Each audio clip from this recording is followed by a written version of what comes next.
Vladimir Poutine veut nous montrer qu'il a les cartes en main, mais il n'a pas encore dévoilé tout son jeu, notamment face au plan Trump négocié avec Kiev depuis Miami. Nous allons détailler avec vous, Sylvia, ce que contient ce plan, ce que Trump a mis sur la table. Sylvia, expliquez-nous, carte à l'appui. Alors, en tout cas, selon le président Zelensky, effectivement, les deux parties ont trouvé des consensus sur la plupart des points, à l'exception, Marie-Aline, des plus sensibles. C'est la future gestion de la centrale de Zaporijia et les territoires. Je propose de commencer justement par les territoires. On connaît la position des Russes. Les Russes veulent l'entièreté du Donbass, qu'ils ne contrôlent pas entièrement. 20% sont toujours contrôlés par Kiev.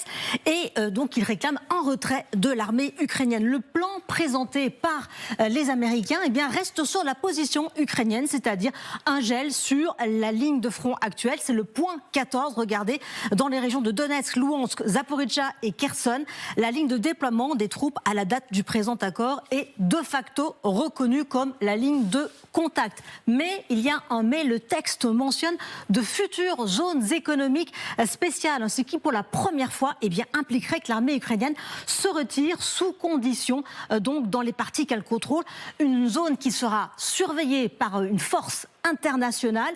Les forces russes devraient aussi s'éloigner de la ligne de front. Le président Zelensky évoque un retrait entre 5, 10, 40 km. Vous voyez cette bande-là qu'on vous a faite sur cette carte pour voir à quoi ressembleraient ces zones économiques spéciales. Mais attention, ces zones, elles ne pourraient être validées qu'après un référendum, c'est-à-dire un cessez-le-feu, 60 jours de cessez-le-feu, ou une approbation spéciale du Parlement ukrainien. Voilà, c'est ce qui se passe dans une démocratie. Le peuple est consulté.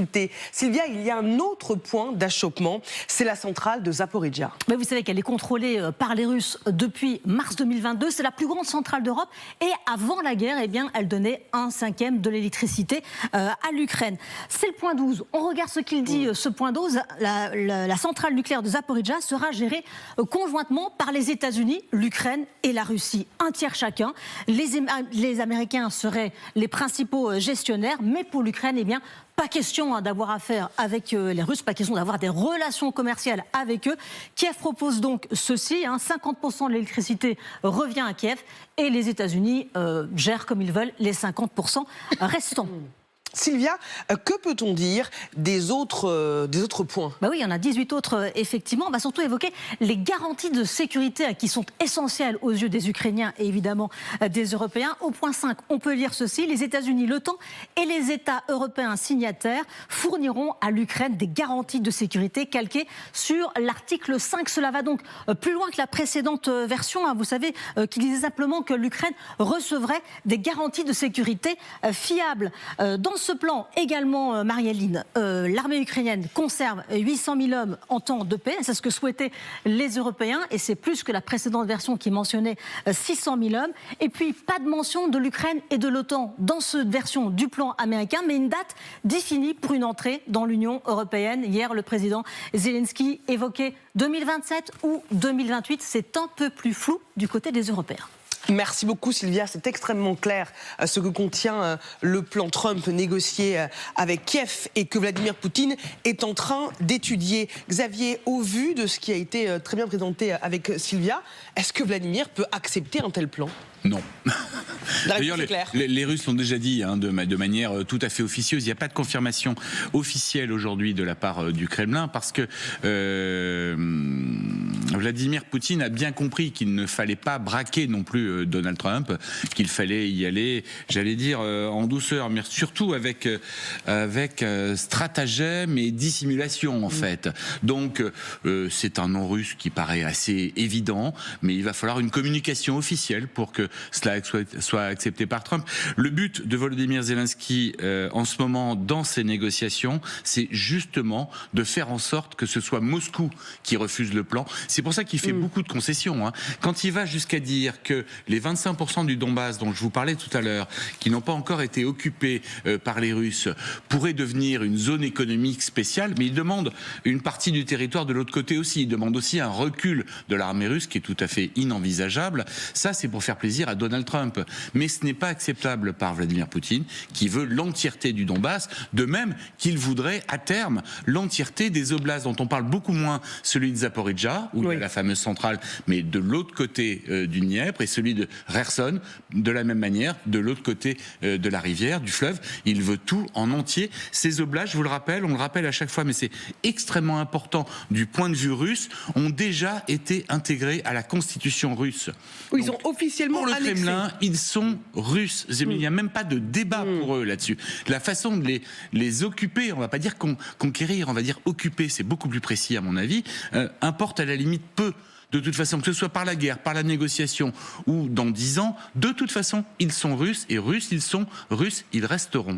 Marc Semo, notre débat rejoint celui que nous avions avant la publicité sur les conversations secrètes entre Poutine et George W. Bush depuis le début, et c'est ce que nous dit Xavier. Vladimir Poutine, il veut récupérer toute l'Ukraine. Donc si on revoit... L'Ukraine n'existe pas. L'Ukraine n'existe pas. Elle appartient à la Russie. L'Ukraine n'existe pas. Il n'y a pas de nation ukrainienne. Pour lui, c'est un seul et même peuple. Il n'a pas arrêté de le répéter.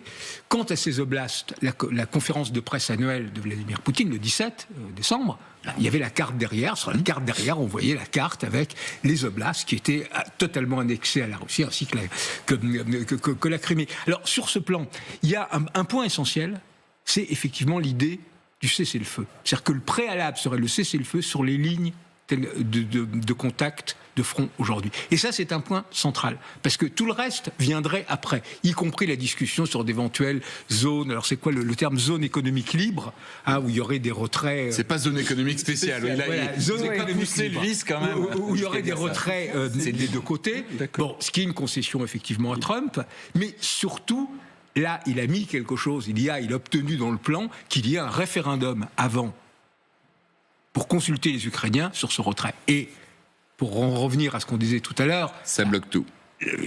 Ça bloque tout, parce qu'il y a effectivement très peu de chances que les Ukrainiens, même fatigués de la guerre, acceptent ce retrait, d'abandonner des positions qui ont été payées tellement cher, et avec en plus un effet stratégique immédiat, puisqu'il n'y aurait plus rien qui empêcherait à terme, un jour, les Russes de déferler vers l'Ukraine centrale.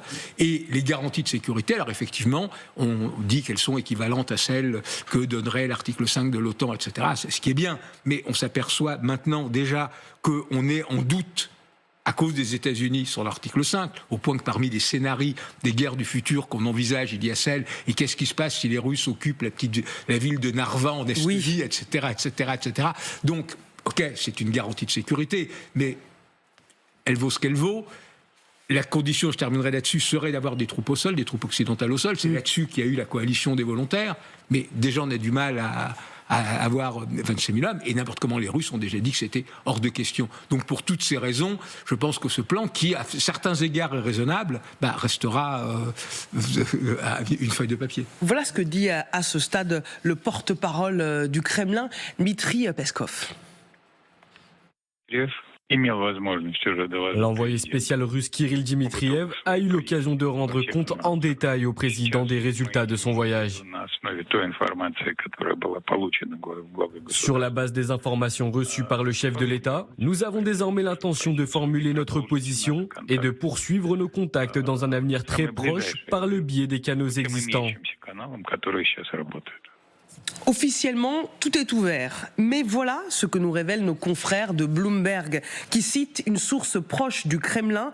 La Russie cherchera à obtenir des modifications importantes au dernier plan de paix américain, notamment de nouvelles restrictions imposées à l'armée de Kiev. Poutine ne fera aucun compromis. Il veut avoir le dernier mot, Samantha ? Mais absolument. Ce qui est absolument incroyable dans ces négociations, et je mets des guillemets, c'est que les Ukrainiens font semblant de négocier, les Russes font semblant de négocier, Et les Américains ont l'air de se faire balader par les uns et par les autres. Oui. Et donc, les Ukrainiens et les Russes ne veulent pas que les Américains les lâchent. Donc, c'est à la fois une démonstration de l'importance et de la force américaine, et à la fois une démonstration de la faiblesse, d'une sorte de faiblesse américaine. Il y a un point dans ce traité que je trouve presque drôle, tellement ça ressemble à une liste envoyée au Père Noël, que l'Ukraine entrera dans l'Union européenne à une date précise. Donc l'Ukraine et les États-Unis parlent de ce que va faire l'Union européenne. Ensuite, en même temps qu'elle sera membre de l'Union européenne, l'Ukraine aura un traité de libre-échange avec les États-Unis. Rien que si vous lisez ça, vous vous rendez compte que c'est du n'importe quoi. Alors, bien sûr que les Russes vont répondre en disant qu'ils ne vont pas être d'accord avec ni les concessions territoriales, ni avec l'idée que les Russes se retirent d'un bout du territoire qu'ils ont déjà conquis. Je répète, pour répéter ce que Xavier a dit sur le fait que ces territoires, pour les Russes, font déjà partie du territoire russe.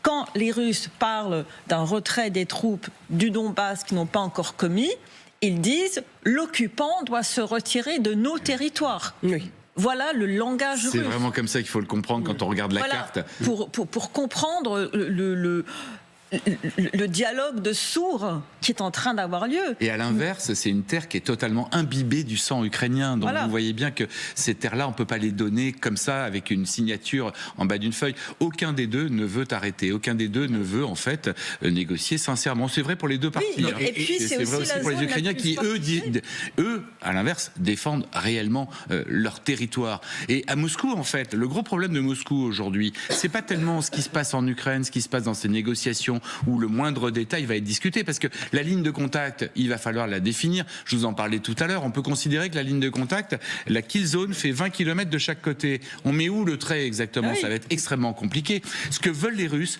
c'est que Washington lève l'essentiel des sanctions, qu'on leur permette de redémarrer leurs exportations de gaz et de pétrole. Le reste n'a aucune importance. Et c'est pour ça que c'est le président du Fonds souverain russe qui négocie et non pas un Sergueï Lavrov ou un autre diplomate. L'important, c'est l'économie pour Moscou. Le reste n'a pas d'importance. Alors, le militaire, ils vont s'en occuper. Colonel, et ensuite... Ça montre que les Russes veulent se donner les moyens de poursuivre la guerre. Bien sûr. Et pas de faire la paix. Mais jusqu'elles vivent.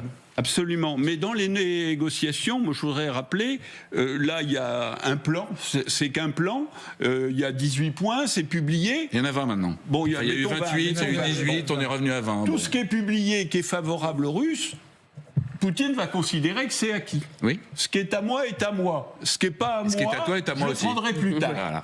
Et c'est toujours exactement comme ça qu'il procède. Alors effectivement, ce qui est très frappant dans ce plan, c'est ce qui fait référence à l'Europe.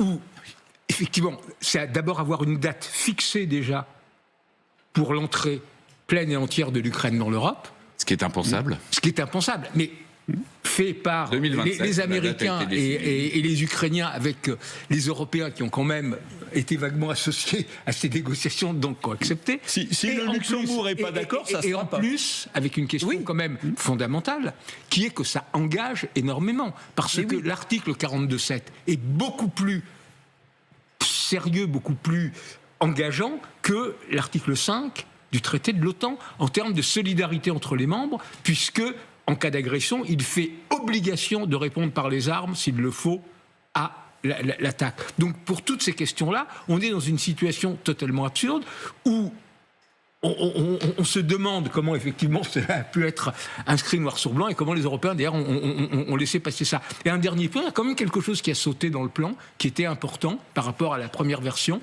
qui était l'amnistie. L'amnistie des crimes de guerre. Oui. L'amnistie des crimes de guerre. Il y a une vague petite phrase qui dit qu'il faudra trouver des trucs pour les gens qui ont beaucoup souffert, mais l'amnistie pour les crimes de guerre et donc a fortiori pour le président russe a sauté. Ce qui est quand même une très bonne chose. Je vous vois, colonel Pierre de Jong, faire signe. On a besoin de vous entendre justement sur ce plan Trump qui propose des points qui nous paraissent assez étonnants si on part du principe que les Russes peuvent accepter un tel projet. Parce qu'il faut savoir d'abord, c'est que les Ukrainiens n'ont pas beaucoup de marge de manœuvre. Pourquoi? Parce qu'en fait, les Américains leur mettent une pression absolument énorme. Donc en fait, ils ont peu de marge de manœuvre. On sait que depuis l'arrivée de Trump, que très concrètement, il appuie sur la tête de Zelensky, et Zelensky essaie de trouver des solutions. Donc ils ont peu de marge de manœuvre. Et encore une fois, ce plan reflète encore une fois ce manque de marge de manœuvre. Maintenant, il ne faut pas oublier quelque chose, c'est que Poutine y mène 3 batailles. La première bataille, c'est la bataille militaire, la bataille terrestre, ou la bataille des bombardements des villes. Pourquoi? Parce qu'en fait, il sait très bien qu'il doit reconquérir une partie du Donetsk avant de négocier. Donc, quoi qu'il en soit, je n'imagine pas que Poutine puisse arrêter son offensive militaire avant de prendre la totalité du Donetsk. Très concrètement, la bataille de Sivers, de Potrovsk, ça rentre dans ce cadre-là. Donc, très concrètement, et là, il est plutôt dominant, il est plutôt plus puissant que les Ukrainiens, qui résistent bien évidemment, mais ils ont quand même de très grandes difficultés sur le terrain. Ça, c'est le premier point. La deuxième bataille qui est menée pour Poutine, c'est la bataille diplomatique. C'est une bataille qui est menée, vous venez de le dire, qui est menée très concrètement, ou en tout cas de façon, je dirais, un petit peu subliminale, avec les Américains. Il n'est pas question pour les Russes que les Américains les lâchent en basse campagne. Donc bilan, ils vont faire ami-ami, ils vont émettre des messages plutôt rassurants en expliquant que très concrètement, c'est à cause des Ukrainiens. Donc les Ukrainiens ont le même problème. Les Ukrainiens acceptent le plan, disent voilà, c'est les Russes qui vont fuser. Donc en fait, une espèce de relation extrêmement subtile qui se met en place entre les Russes, les Ukrainiens et les Américains. Les Américains, à mon avis, ne voient pas les choses exactement comme les deux autres qui sont sur le terrain. Les Américains ont une forme de distanciation par rapport à ça. Et la troisième bataille qu'on ne voit pas arriver, mais qui va arriver progressivement, c'est la bataille contre l'Europe. Très concrètement, c'est un peu la cerise sur le gâteau. Et on voit bien que dans son opération de chantage, dans sa stratégie de chantage, Poutine va faire jouer l'Europe. Et l'Europe va devenir un acteur qui va redevenir un acteur. Jusqu'à présent, l'Europe n'était pas présente. La meilleure preuve, c'est qu'on annonce que l'Ukraine va rentrer dans l'Union européenne dans les années qui viennent. C'est complètement sidérant, complètement incroyable. Et en fait, en avançant le nom de l'Union européenne avec l'Ukraine, très concrètement, une espèce de jeu subtil. Pourquoi? Parce que les Européens vont refuser cette opération. Et peut-être que ce plan va capoter parce que les Européens vont dire qu'ils ne sont pas d'accord. Donc on va repartir pour un tour. Et très concrètement, et là on revient sur la bataille numéro 1, ça permettra à Poutine de continuer cette bataille et de continuer à gagner du terrain. Parce que quel est le problème de fond pour les Ukrainiens? C'est que dans une négociation qui va définir une ligne de contact, plus vous avancez, plus vous êtes en situation de force dans une négociation.